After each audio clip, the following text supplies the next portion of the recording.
This is a conversation with Summer Rich and Chelsea Blunt. Summer and Chelsea both work at the New River Conservancy, also known as the NRC. The NRC is an environmental stewardship organization located in the Appalachian region of North Carolina.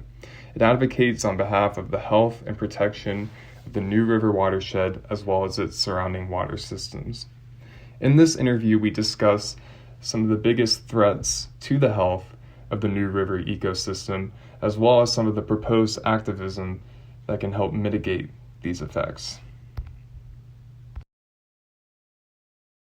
Yeah, I was wondering what impact the coal mining and kind of the mountaintop removal mining industries kind of have on the New River. I'm not sure if any mines are still located near that waterway or not, but has there been any collaboration, not just generally, like not necessarily limited to the NRC, but with these coal companies and uh, getting them to work on the health of the river?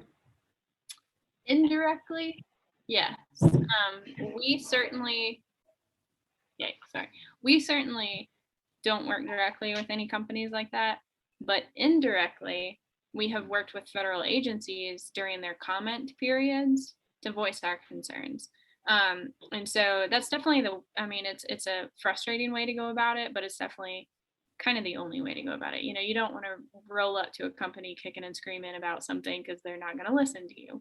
So, when FERC, the Federal Energy Regulatory Commission, is working with a company or a dam or whatever to, re-up their dam license or, whatever they may be doing, they allow a public comment period. And so we usually always comment on things that are related to the water.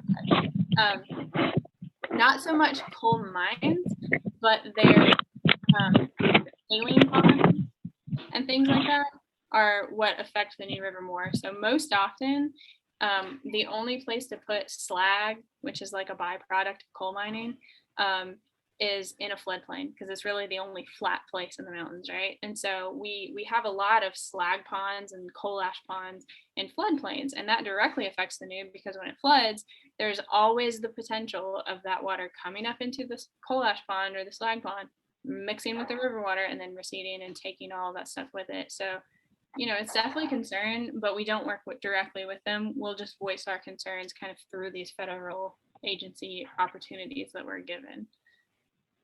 Well, and I'll add to that, we also facilitate a group called the New River Clean Water Alliance.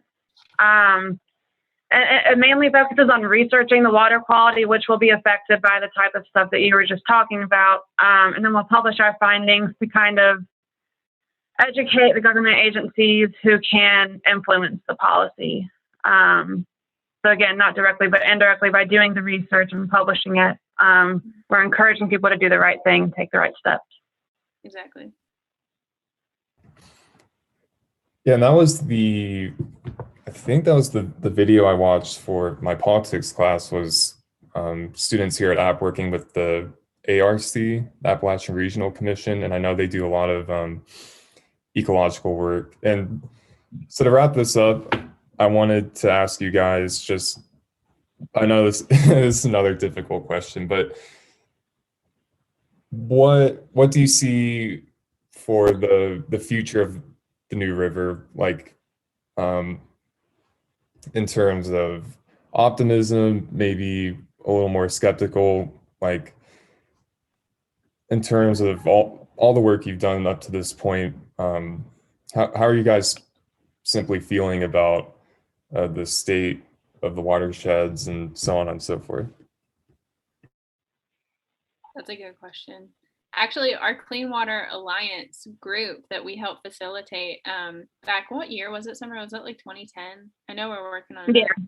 Back in 2010, we actually published a state of the watershed, kind of looking at what are the threats, how do we feel about this? And, a lot's changed in 11 years, but I would never say we're skeptical. We're always optimistic that more collaboration and more work is going to be done, more education, So, even though we've always got our eye on certain threats, I'd definitely say that we feel optimistic. We're making more partnerships, we're growing our programs. I certainly think there's a lot of good work left to do, and the people with the will to do it. Well, and I'd add to that, we are certainly busier than ever, whether or not that's because we're short-staffed at the moment. But it's a good thing to be busier, because that means people are reaching out and are concerned and are wanting our help to address these issues. Mm-hmm.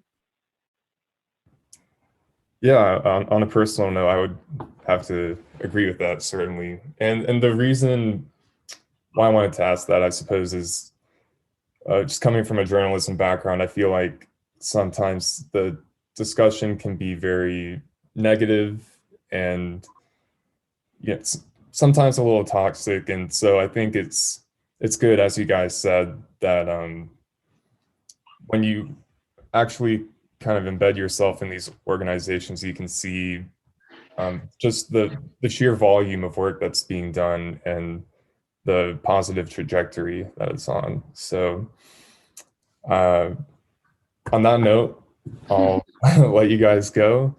Thank you so much for taking out your time to do this interview. Take care, and I'm sure we'll be in touch. Great. Thanks, Andrew. Yeah, thanks. So that was my conversation with Summer Rich and Chelsea Blunt. You can find out more about their organization by visiting their website at www.newriverconservancy.org.